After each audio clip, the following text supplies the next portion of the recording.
I only read one book, but it's a good book, don't you know?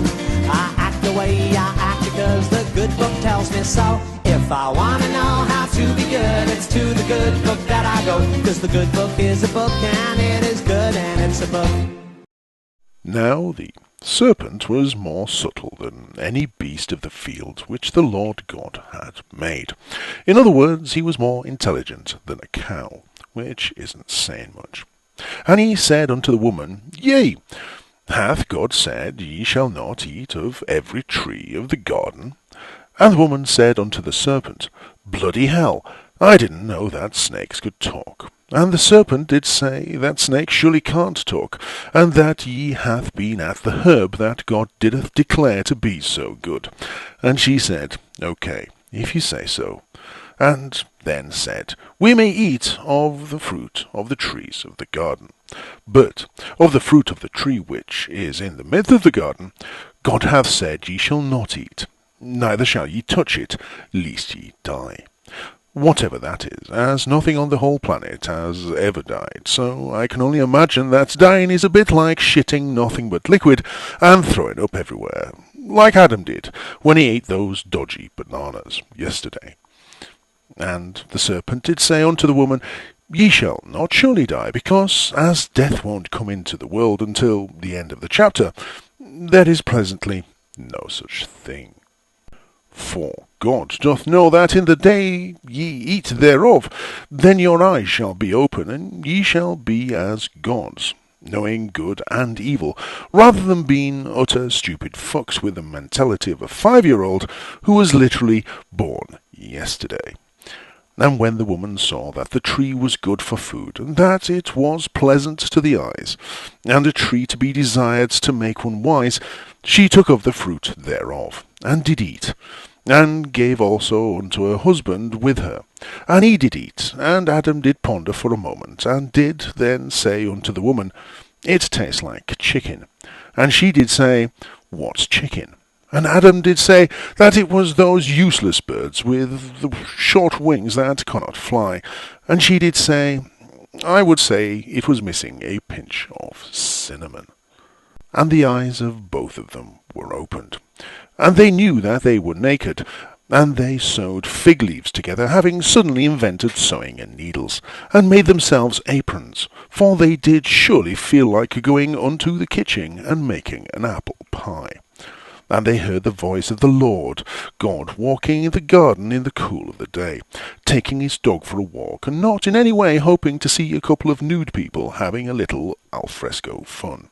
And Adam and his wife hid themselves from the presence of the Lord God amongst the trees of the garden, because it had not occurred to them that it is impossible to hide from someone who can see everything, is everywhere, and knows everything, which apparently is a common mistake. And the Lord God called unto Adam, and said unto him, Where art thou? Because even all-knowing, ever-present, all-powerful beings can have difficulty finding things sometimes. And he said, I heard thy voice in the garden, and I was afraid, because I was naked, and I hid myself, for I did think that the noise that I heard was some dirty pervert out dogging. And he said, Who told thee thou wast naked? As if there were like more than 2 people on the whole planet, such as those people that God created before he created Adam, that somehow God had forgotten about. Hast thou eaten of the tree thereof I commanded thee that thou shouldest not eat? And the man said, The woman who thou gavest to be with me, she gave me of the tree, and I did eat. For I is a man, and like all men that will follow, I leave the cooking to the women, and just obediently eat what is put in front of me, no questions asked. For should I complain about what has been served, I will surely have to make my own meals from then on, and there will be a great unbearable silence, and I shall sleep tonight on the sofa.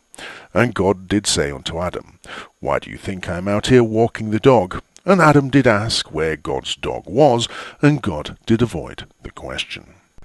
And the Lord God said unto the woman, What is this that thou hast done? And the woman said, The serpent beguiled me, and I did eat. And hey, look, I am neither dead nor shitting liquid or throwing up, so what have you got to say about that? And the Lord God said unto the serpent, Because thou hast done this, thou art cursed above all cattle, and above every beast of the field. Upon thy belly shalt thou go, and dust thou eat for all the days of thy life. And the serpent, who could not speak, tried to think about what else he was going to do, seeing as God had created it without legs. But most of all, it pondered why God was so obsessed with cows. And I will put enmity between thee and the woman, and between thy seed and her seed. I shall bruise thy head, and thou shalt bruise his heel.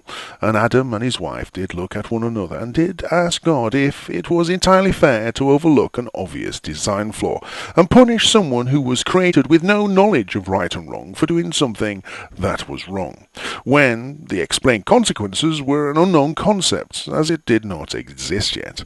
And God did say unto the man and the woman, What you gonna do about it? Unto the woman he said, I will greatly multiply thy sorrow and thy conception. In sorrow thou shalt bring forth children, and it shall have nothing to do with the fact that something the size of a bowling ball has to pass out through a hole designed to snugly accommodate something no more than 2 inches across.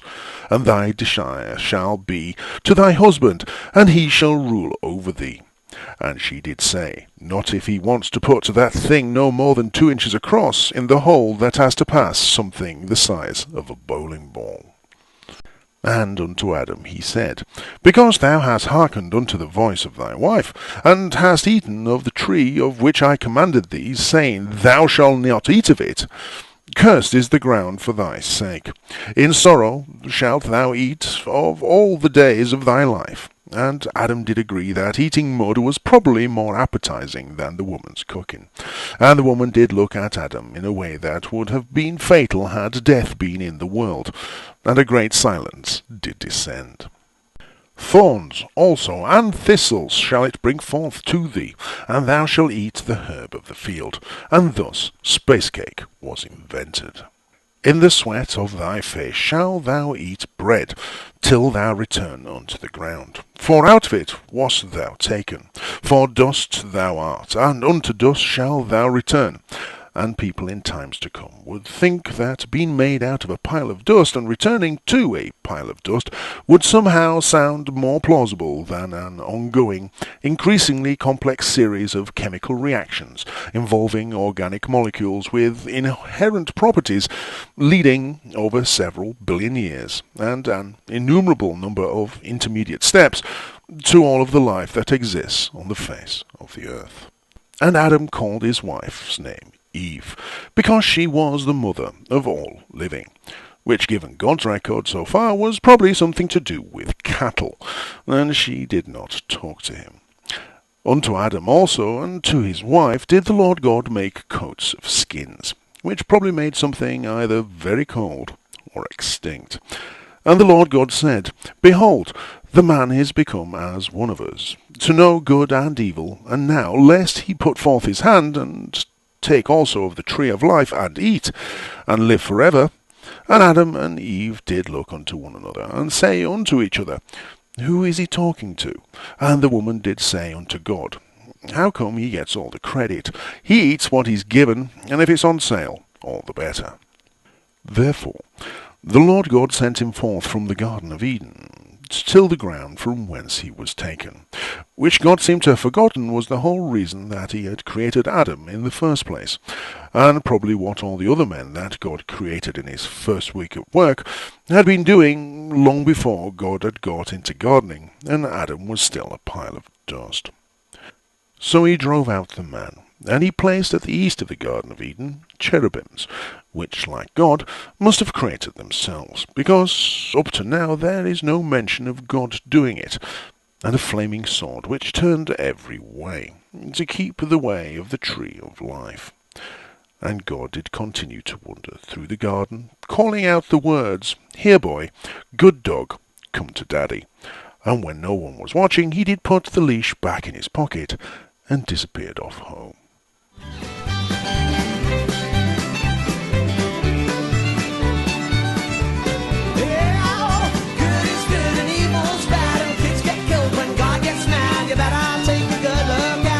book.